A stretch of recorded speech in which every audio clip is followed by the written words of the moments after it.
Sekarang bahasan kita, setelah selesai tahajud, ini dalilnya, apa yang dilakukan oleh Nabi? Sunnahnya. Pembahasan pertemuan yang lalu selesai tahajud. Sekarang setelah tahajud selesai ditunaikan, apa yang dituntunkan oleh sunnah Nabi untuk kita lakukan menjelang sholat fajar yang akan kita tunaikan. Baik, saya akan tuliskan sejenak, membagi waktu di malam hari supaya ada gambaran kepada kita. Bismillah. Bapak Ibu sekalian, malam umumnya itu dibagi ke dalam 3 bagian atau 3 nama, ya, tepatnya 3 nama. Satu, ada yang disebut dengan lail, al-lail.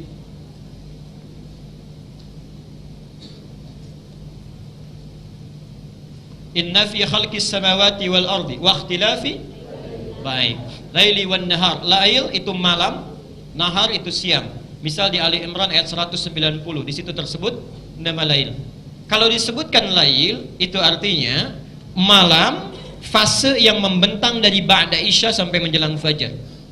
Di ba'da isya sampai menjelang fajar, sampai menjelang fajar. Ini disebut lail.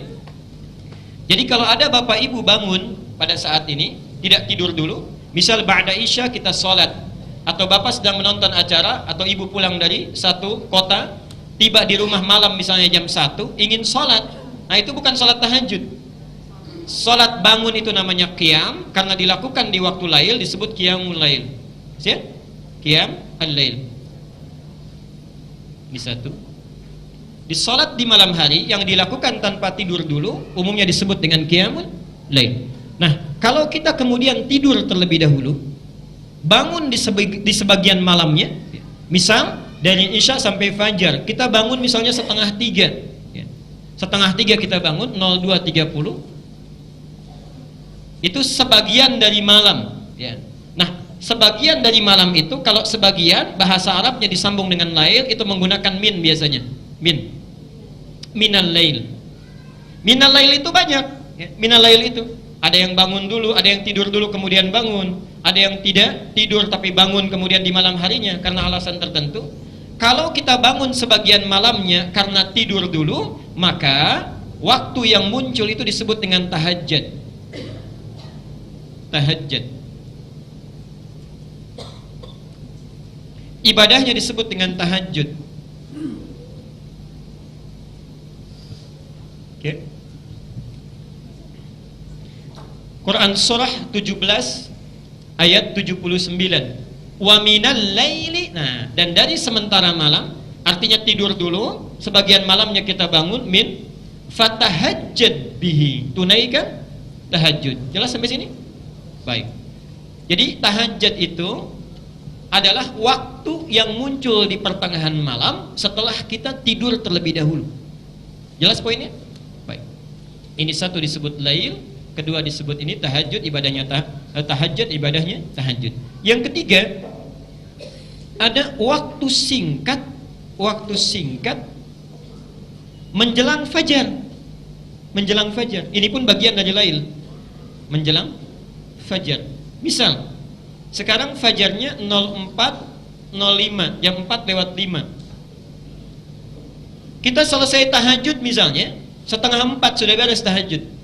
Atau misalnya jam 4 kurang 20 menit sudah selesai tahajud. Nah, waktu singkat menjelang fajar ini disebut oleh Al-Quran dengan nama sahar. Sahar. Sin, ha, ra. Saharun. Jamaknya disebut dengan ashar. Asharun. Boleh pakai alif lam. Al-ashar.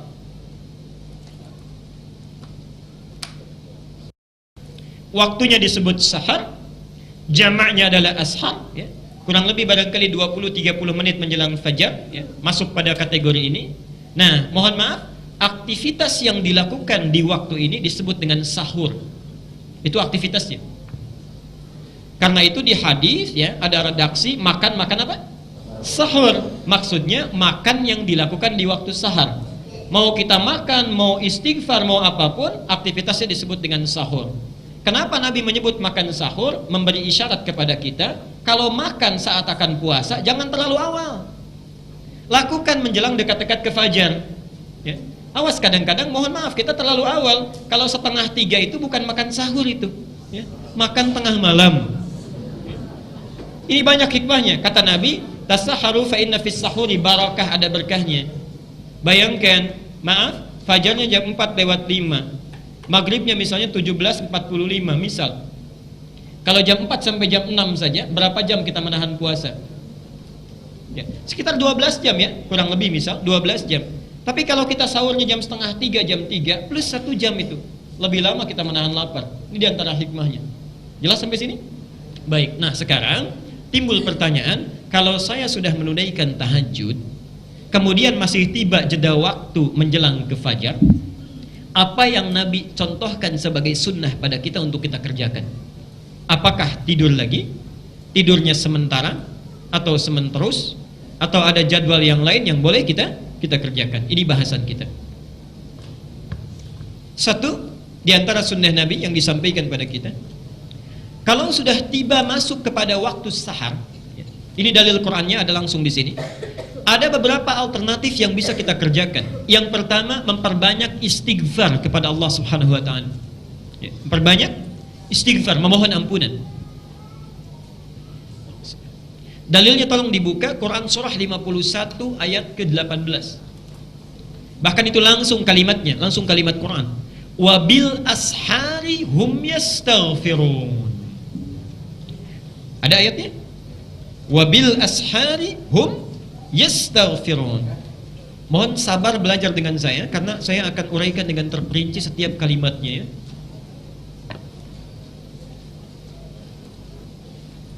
Perhatikan sini. Satu, di situ ayatnya diawali dengan kata waw. Wabil ashari hum yastaghfirun. Waw, kemudian ba. Hebatnya bahasa Al-Quran tidak menggunakan fa, tapi ba.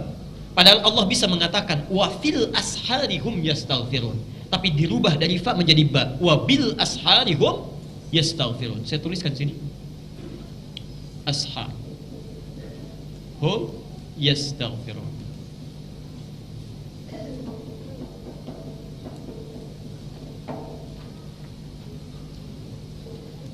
Wa di sini menunjuk kepada waw ataf dalam istilah bahasa Arab. Ataf itu huruf yang mengikatkan satu hukum atau menyandingkan ya, suatu keadaan tertentu atau pekerjaan dengan hukum dan pekerjaan sebelumnya. Dengan hukum dan pekerjaan sebelumnya. Saya jelaskan. Ketika Allah mengawali ayat 18 dengan waw ini, Allah ingin menjelaskan bahwa istighfar ini sebetulnya satu rangkaian dengan ibadah sebelumnya. Sebelum ayat ini disampaikan, ada ibadah yang dilakukan. Setelah ibadah itu selesai, disambung dengan yang ini. Seakan-akan ingin menyampaikan, kalau ibadah yang sebelumnya itu ingin sempurna, sandingkan dengan yang ini. Apa ibadah sebelumnya? Subhanallah, hikmahnya itulah tahajud. Itulah tahajud. Tolong dibaca dari ayat 15-nya. Saya langsung sampaikan. Innal muttaqina fi jannatin wa uyun. Di antara orang takwa itu ada yang tempat tinggalnya di surga, langsung di taman surga. Taman surga. Nanti insya Allah lain waktu dibahas dengan terperinci. Surga itu punya 4 level. Tingkat pertama bersama Rasulullah, ini saya sering istilahkan dengan VVIP, itu bersama Nabi. Yang kedua, VIP, ini taman surga, tingkat kedua. Yang ketiga, surga yang luasnya seluas langit dan bumi. Subhanallah, kelas bisnis itu. Itu ada di Quran surah Ali Imran ayat 133 dan 134. Dan yang terakhir itu kelas ekonomi ya. Digambarkan surganya, tidak disebutkan apa di dalamnya, cuma digambarkan oleh Nabi, mala ainun ra'at wala udhunun sami'at wala khatara ala qalbi bashar ya. Itu ada di kitab As-Siyam nomor hadis yang pertama. Sekarang lihat, apa keunggulan taman surga? Yang masuk ke sini, kalau di surga biasa, itu kalau ingin sesuatu yang melayani pelayan surga, namanya wildanun muhalladun.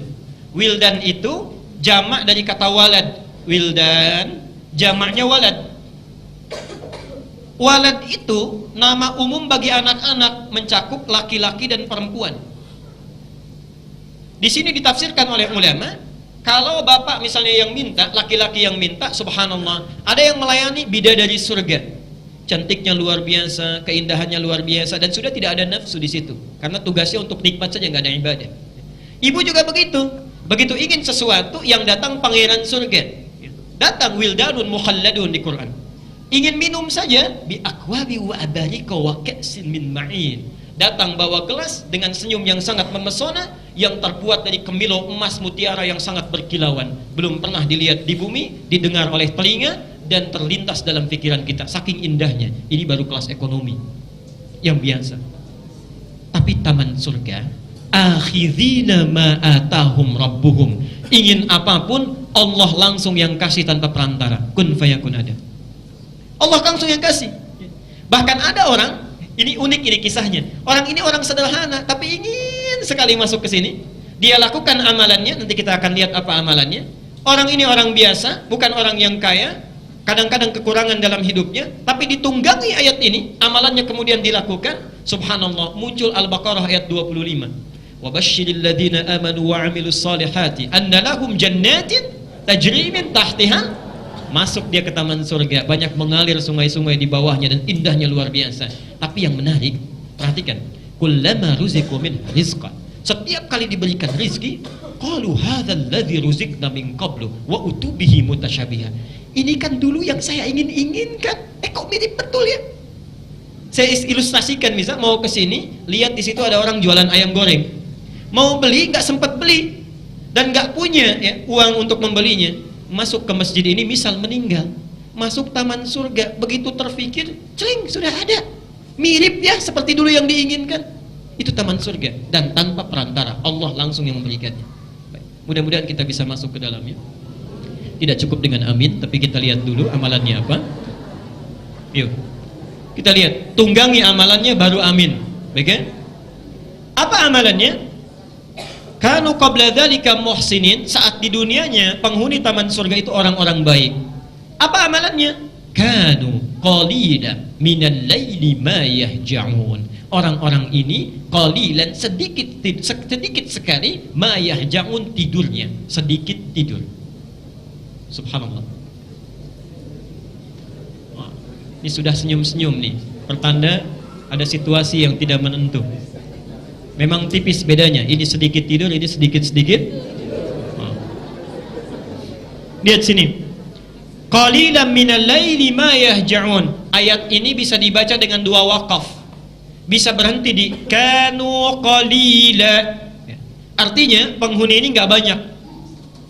Kalau kita baca berhenti waqaf jadi qalila, penghuninya nggak banyak, kalangan elit ini sedikit. Minal laili ma yahja'un, amalannya ini. Tapi kalau kita teruskan, peluang lebih lebar. Kanu qalilan minal laili ma yahja'un. Mereka itu kanu, amalannya qalilan minal laili ma yahja'un, sedikit tidurnya, banyak tahajudnya. Tidak cukup dengan tahajud, wa, karena itu menggunakan wa bil ashari hum yastaghfirun. Selesai menunaikan tahajud, tenang sebentar, lihat hebatnya, tidak menggunakan fa tapi menggunakan wa. Kalau fa itu artinya nggak ada jeda ya, fabil ashari, fa artinya selesai tahajud langsung istighfar. Ini tidak. Kenapa menggunakan waw? Karena barangkali setelah dia tahajud ingin rehat sebentar, ingin tenangkan diri dulu, ingin membaca doa yang lain, baru kemudian menggunakan wa. Karena itu hurufnya waw, harfu atfin ma'ahaddin, huruf ataf yang memberikan jeda, bisa 5 menit, bisa 3 menit, bisa 7 menit, karena itu menggunakan waw. Kemudian ba, wabil ashari, tidak pakai fa. Kalau menggunakan fa itu artinya istighfar saja biasa. Tapi kalau menggunakan ba itu harful ilsaq, harful ilsaq yang melekatkan, mendekatkan sesuatu kepada kita. Jadi orang ini membaca istighfarnya bukan di lisan saja, tapi dihadirkan makna istighfar ke dalam dirinya, dirasakan, dosanya dipahami, diingat-ingat betul. Karena itu menggunakan ba, itu bukan istighfar biasa. Jadi kalau Bapak Ibu ada isyarat di ayat ini, kalau kita ingin mendekat kepada Allah, jangan cuma banyak kuantitasnya disebutkan, subhanallah, subhanallah, alhamdulillah, Allahu akbar, tidak. Yang diinginkan setiap disebutkan, pahami maknanya. Kemudian ukur ke dalam diri kita, dosa, berapa banyak dosa yang sudah kita kumpulkan. Perhatikan indahnya Allah, nanti saya sebutkan hadis kuncinya. Ini di sini dulu ya. Ba. Jadi kita membaca istighfar itu, kenapa menggunakan huruf ba, harful ilsaq? Ada isyarat jangan cuma dibaca, tapi hadirkan maknanya ke dalam diri kita. Kenapa ini penting? Al-Muzammil ayat yang ke-6. Ya. Inna nasyi'atal laili hiya asyaddu wat'aw wa aqwamu qila. Karena kalimat-kalimat yang diucapkan di pertengahan malam, di penghujungnya, itu lebih menyentuh ke dalam hati. Siang-siang istighfar beda dengan istighfar sebelum subuh. Itu lain suasananya. Tenang, sejuk, ya. Ada kontemplasi yang tenang. Subhanallah. Teruskan. Ini sudah ashar. Tadi ashar itu bentuknya jama' atau tunggal? Jama', tunggalnya ini sahar. Ini singularnya tunggal, ini jamaknya plural. Ini menunjuk pesan bahwa orang ini istighfarnya tidak cuma 1 kalimat, 2 kalimat, bukan 1 detik, 2 detik, bukan 1 menit, 2 menit, tapi seakan-akan mengisi waktu luangnya setelah tahajud, memaksimalkan ini sampai tiba fajarnya. Banyak istighfarnya, banyak, karena dia merasa dosanya pun tidak sedikit. Saya mohon maaf, ini dari bangun tidur sampai hari ini jam 9 kurang ini, ada tidak di antara kita yang tidak berdosa? Pasti ada, itu pasti ada. Minimal pikiran kita sudah keliru. Kadang-kadang taklim saja, keluar dari taklim bisa membawa dosa, itu bisa. Minimal ustadznya yang dibicarakan itu, ya katanya. Baik. Jadi ketika kita bangun, kenapa tidak menggunakan sahar? Artinya kalau masih ada peluang waktu sebelum fajar, ayo maksimalkan dengan istighfar. Jangan tunda waktu ini dibuang untuk yang tidak bermanfaat. Ayo ingat dosa kita, kumpulkan. Kemudian hum yastaghfirun. Kalimatnya menggunakan kata al-ghafar. Yastaghfirun. Perhatikan sini. Dan mereka pada saat di waktu sahar menjelang fajar memperbanyak istighfar kepada Allah. Sifat kesalahan manusia itu umumnya ada 4 sifat. Ada 4 sifat. 1, kesalahan yang belum tentu mengandung dosa. Dia salah tapi belum tentu berdosa, ya. Belum tentu. Itu disebut dengan khata. Khata'un. Jamaknya kalau salahnya banyak khataya. Khataya. Misal jadwal ta'lim jam 8, saya datang jam 8 lewat 5, salah tidak? Salah. Dosa tidak? Belum tentu. Kalau di jalan macet mau bilang apa lagi, ya? Misal, ya. Jadi kesalahan belum tentu mengandung dosa, itu khataya.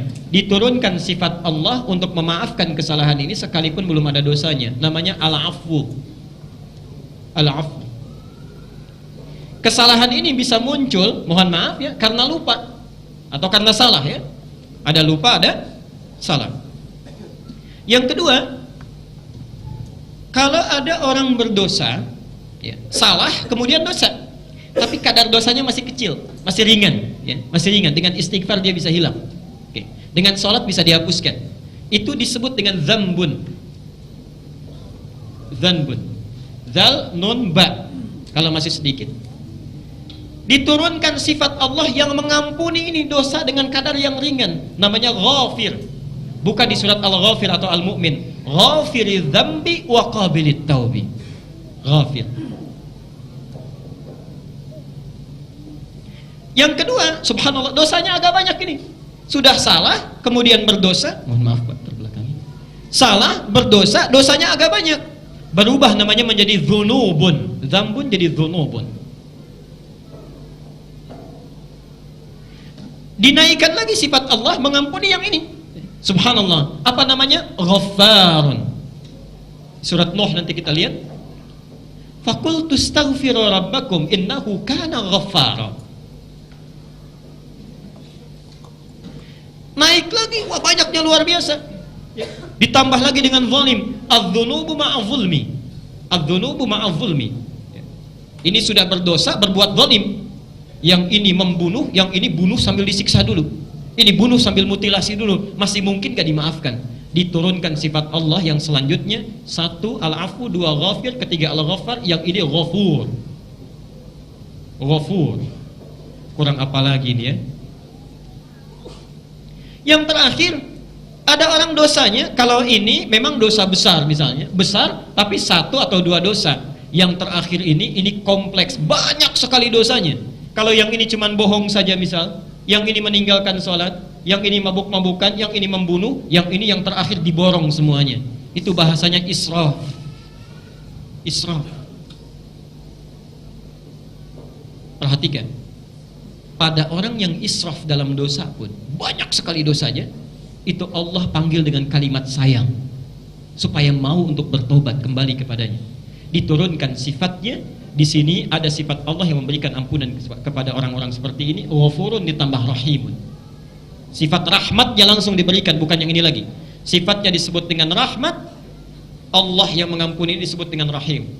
Perhatikan Quran surah 39 Az-Zumar ayat 53. Qul ya ibadiyalladzina asrafu ala anfusihim. Muhammad, coba katakan pada hamba-hambaku yang mungkin mereka banyak dosanya tak terlukiskan, selama masih ada kesempatan nyawanya belum ditenggorokan, la taqnatu min rahmatillah. Ayo, jangan putus asa dari rahmat Allah.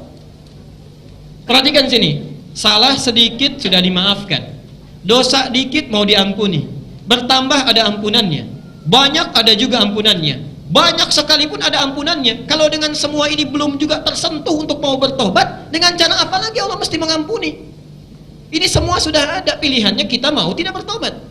Setiap malam subhanallah, saking sayangnya Allah pada kita, nanti saya akan bacakan hadis qudsinya, itu menunggu ya, turun ke langit dunia, menawarkan 3 hal pada hambanya. Duhai hambaku, siapa yang ingin rahmatku aku berikan, yang meminta aku kabulkan, yang ingin memohon ampunan aku ampuni sekarang. Itu tiap malam. Bahkan menjelang subuh masih dipanggil, hayya 'alal falah, as-shalatu khairum minan naum. Ayo cepat sini, salat lebih baik daripada tidur. Syaitan nutup pakai bantal, tidur lebih enak, gitu kan? Nah sekarang saat kita bangun itu setelah tahajud, tiba di waktu sahar, coba renungkan selama hidup sampai malam itu, dari mulai balik gitu ya, kesalahan apa yang kita perbuat walaupun belum ada dosanya. Ingat, jangan sekarang saja, dulu waktu sama orang tua, sama ibu apa yang dilakukan, atau ibu kepada anak-anak. Nah jangan nangis ya waktu kecil itu si anak, nanti kalau nggak nangis ibu belikan permen 1 truk. Bisa, ada yang seperti itu, nanti diberikan mobil-mobilan dengan pabriknya. Misal memang nggak ada dosanya karena nggak niat, tapi salah.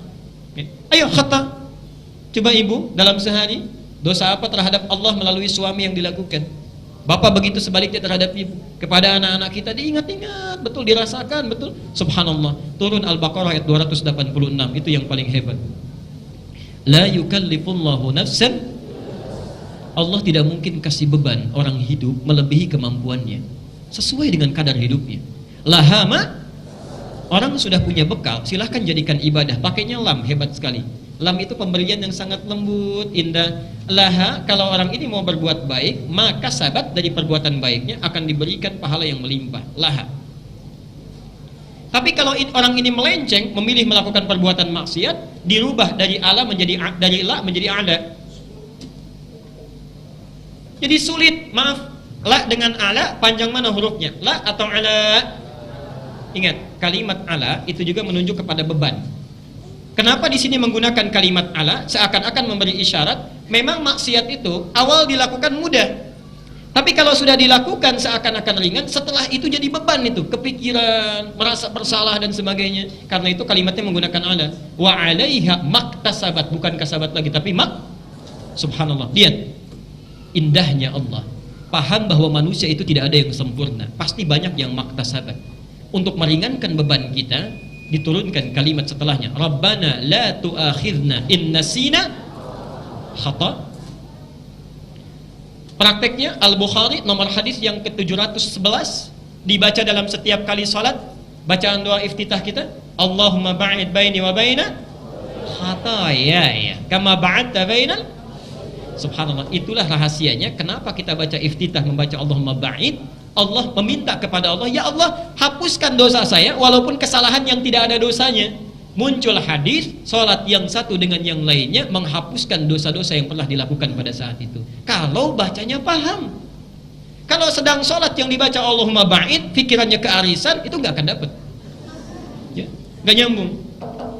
Rabbana la tu'akhidna in nasina aw akhtana, Rabbana wa la tahmil isran kama hamaltahu 'ala alladhina, itu adalah dzambun wa dzunubun wa dzulmun. Rabbana wa la tuhammilna ma la ta, itu israfun. Perhatikan, diturunkan sifat Allah seluruhnya. 1, fa'fu, al-'afwu, memaafkan yang khata. wa'fu anna. Kemudian waghfir lana, ghafir, ghafar, ghafur. Kemudian warhamna, rahim. Kurang apa lagi? Anta maulana fansurna 'anil qaumil. Subhanallah. Kalau ditawarkan tiap hari Allah menunggu, sudah dipanggil, ditunggu-tunggu mau diampuni, kitanya nggak datang, kurang apa lagi perhatian Allah? Jadi wajar kalau Allah tuh maha sangat marah itu. Maha marah kalau di akhirat ada orang nggak mau tobat. Jelas ya? Kita teruskan dulu sebentar, nanti kita berhenti di jam 9 untuk diskusi barangkali. Yang kedua, memperbanyak doa. Memperbanyak doa.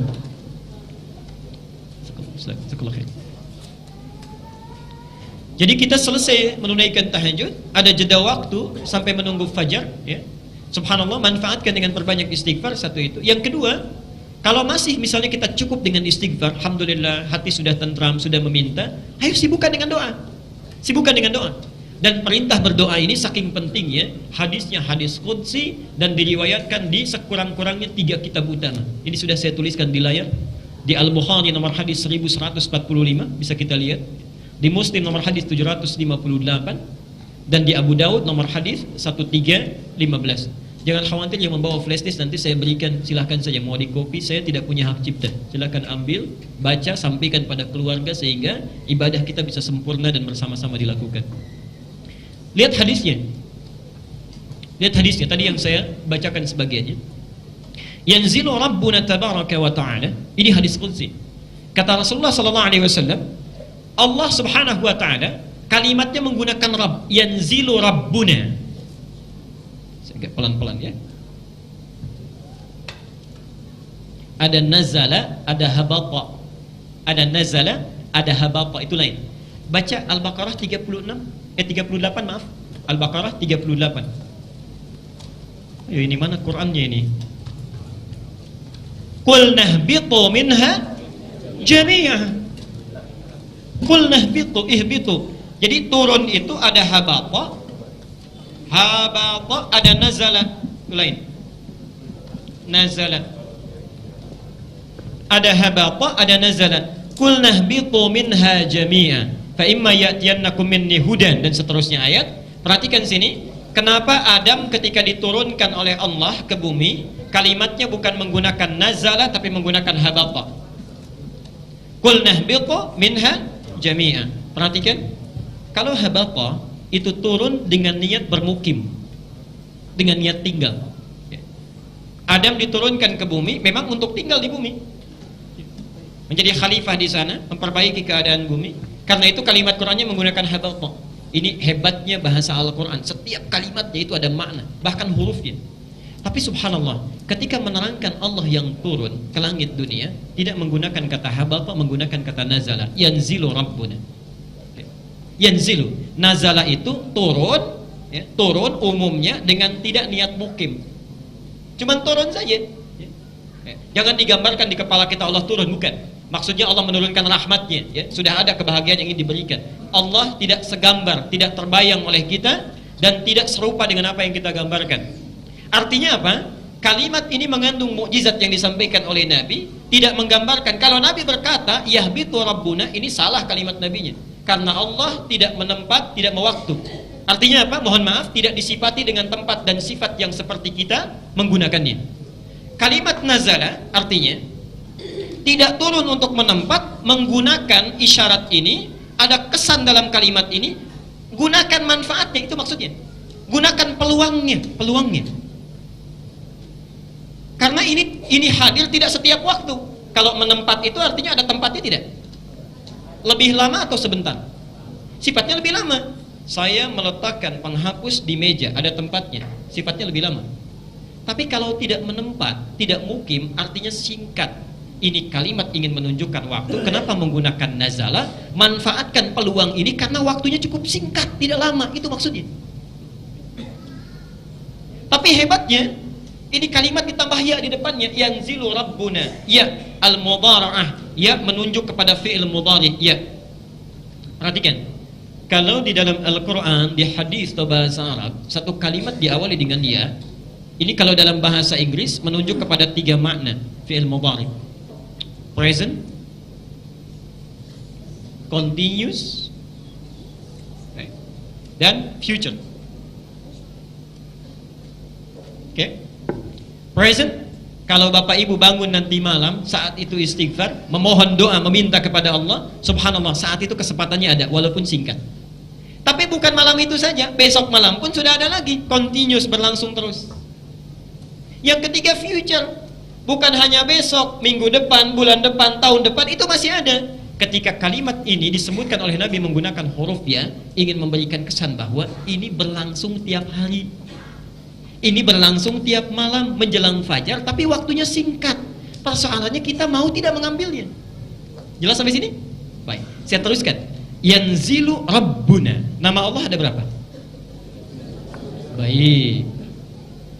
Kenapa di sini dipilih Rabb? Al-A'raf, Quran surah 7 ayat 172.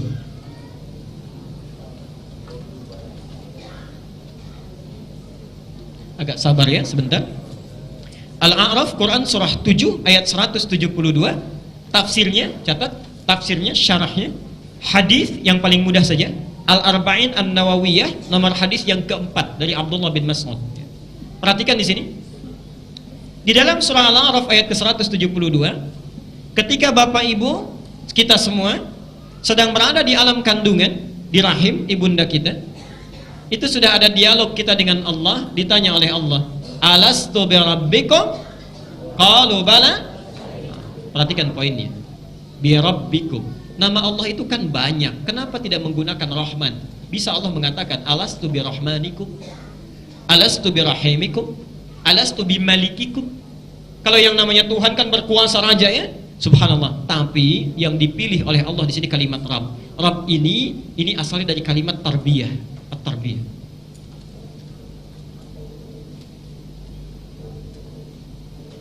Perhatikan, maknanya setidaknya memiliki 3 makna. Satu, yang memberikan perhatian, perawatan, dan mencukupkan segala kebutuhan.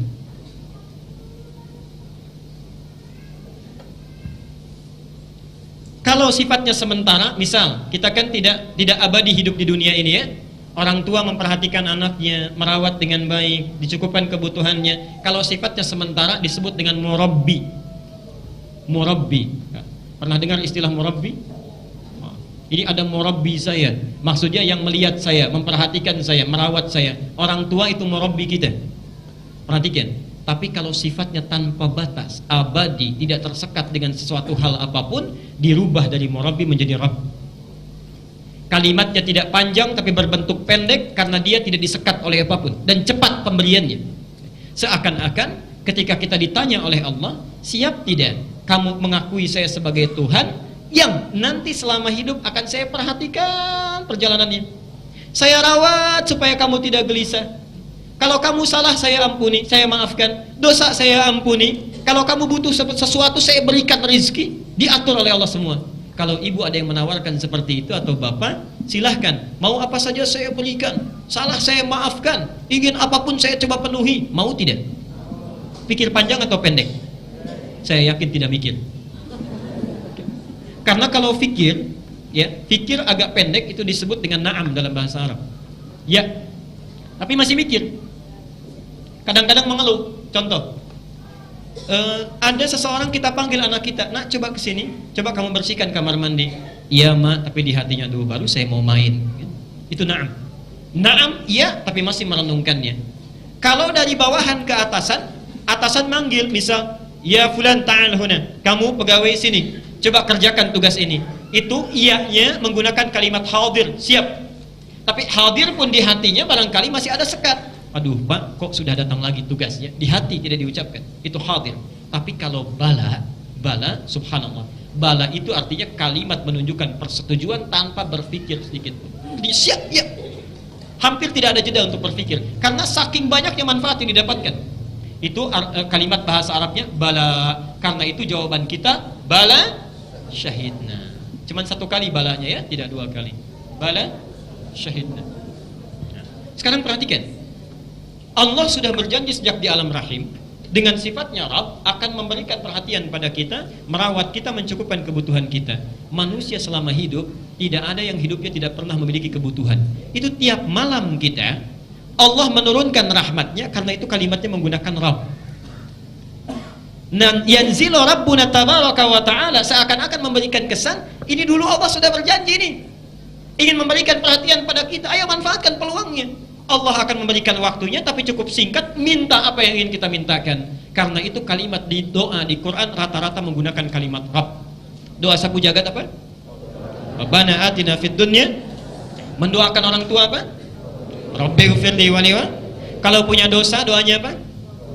Rabbana la tu'akhidna in nasina wa akhtana. Semuanya pakai Rabb. Seakan-akan menyentuh pada Allah, ya Allah sekarang saya punya dosa, tapi dulu Engkau pernah berjanji akan mengampuni saya dalam perawatan saya, mohon berikan ampunan.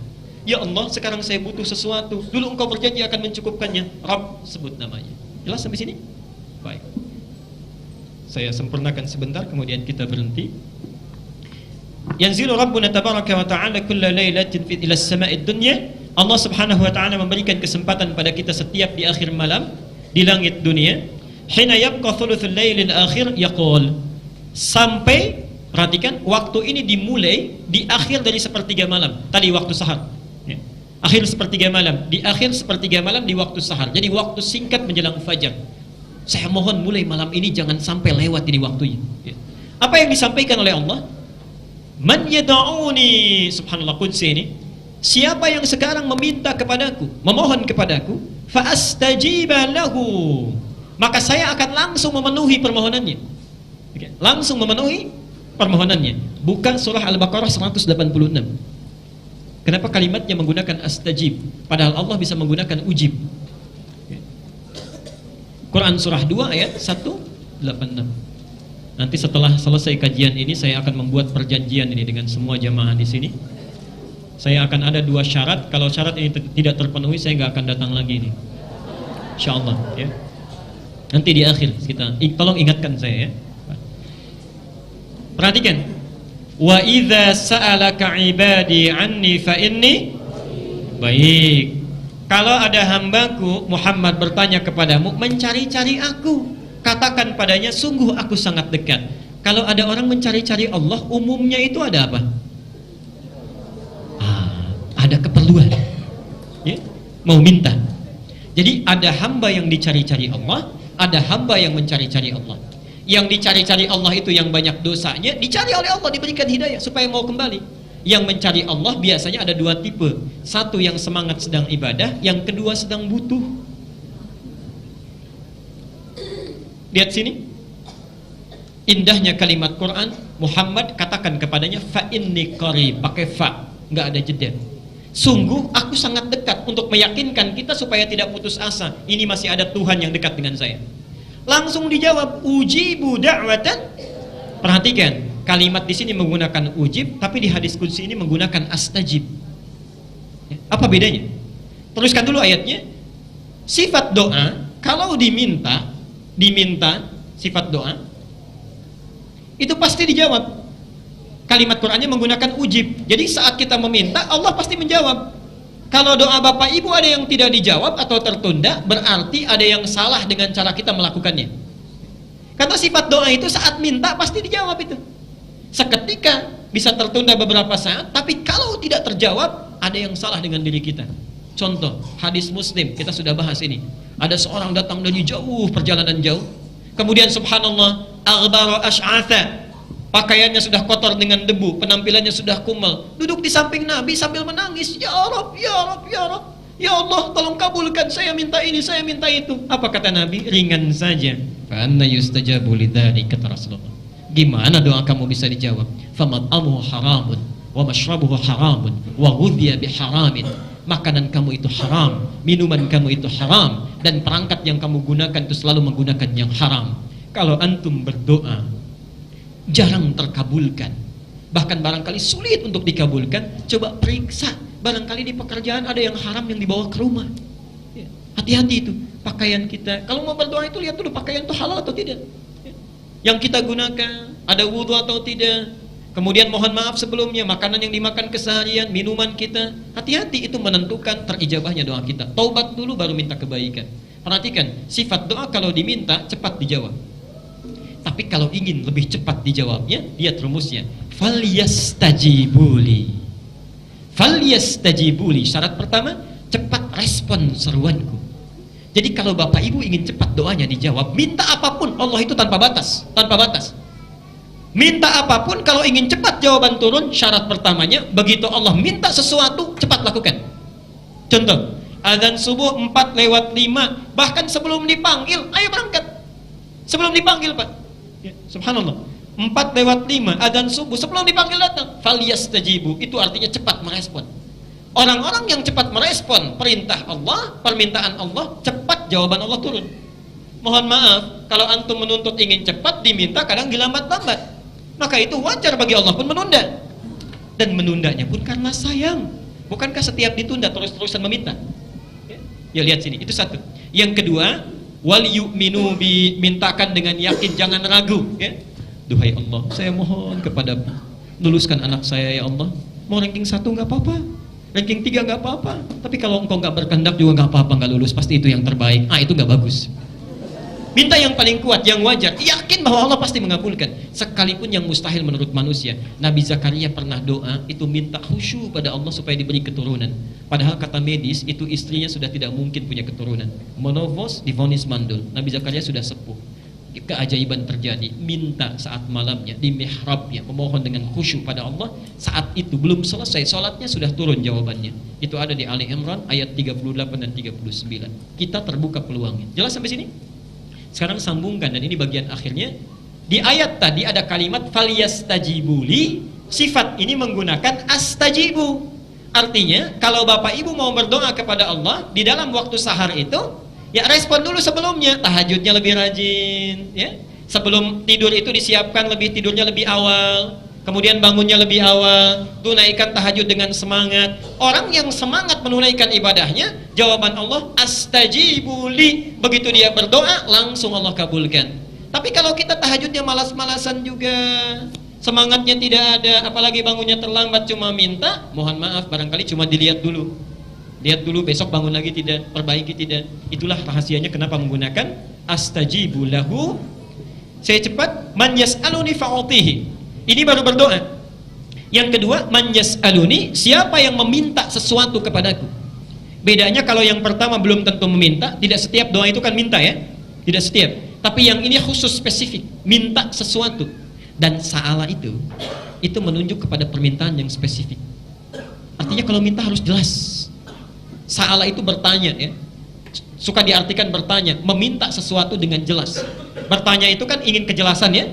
Meminta sesuatu dengan jelas. Kenapa di sini permintaan menggunakan sa'ala? Kalau minta pada Allah, tolong mintakan yang jelas. Jangan ragu, jangan bingung, cari kalimat yang bagus. Dan hebatnya, kenapa diawali dengan ya? Yas'aluni, sifat manusia permintaannya nggak pernah selesai. Ya, terus-terusan minta. Hari ini punya sepeda, besok minta motor. Sudah dikasih motor minta? Tuh, sudah dikasih mobil minta? Yang belum menikah minta? Yang sudah menikah minta? Nah, macam-macam. Jawabannya bisa beda, ya. Baik. Pak, bertakwalah kepada Allah. Ada penemuan bagus sekarang, usia 40 tahun tuh ada puber kedua. Tapi sunnah Nabi mengarahkan, jadikan puber itu untuk lebih mencintai istrimu. Oke? Bukan mencari rumput tetangga yang lebih hijau. Oke? Lihat itu. Saya sudah berikan bukunya di pertemuan yang lalu. May yastaghfiruni fa'aghfirullah. Ini sudah saya terangkan, siapa yang beristighfar kepadaku, maka aku akan mengampuninya. Bapak Ibu sekalian, saya berhenti dulu di sini supaya tidak terlampau banyak dan kebingungan kita mengamalkannya. Jadi singkatnya, yang pertama saat kita bangun di waktu sahar setelah tahajud, kita sibukkan diri kita dengan beberapa amalan. Dua yang sudah saya bahas. Satu, perbanyak istighfar kepada Allah, ingat dosa-dosa kita dengan seluruh rangkaian yang telah tadi saya sampaikan. Yang kedua, perbanyak doa, memohon kebaikan kepada Allah dari setiap persoalan yang kita bawa. Jangan hilangkan kesempatannya karena itu datang tiap malam, ya. Jadi persiapkan malam ini, rencanakan sekarang, pasang alarm sebelum kita bangun, kemudian bangun lebih awal dan siapkan permohonan kita catat supaya kita bisa bermohon dengan baik. Yang selebihnya nanti insya Allah kita akan terangkan di pertemuan yang akan datang, dan mudah-mudahan Allah memberikan taufik kepada kita.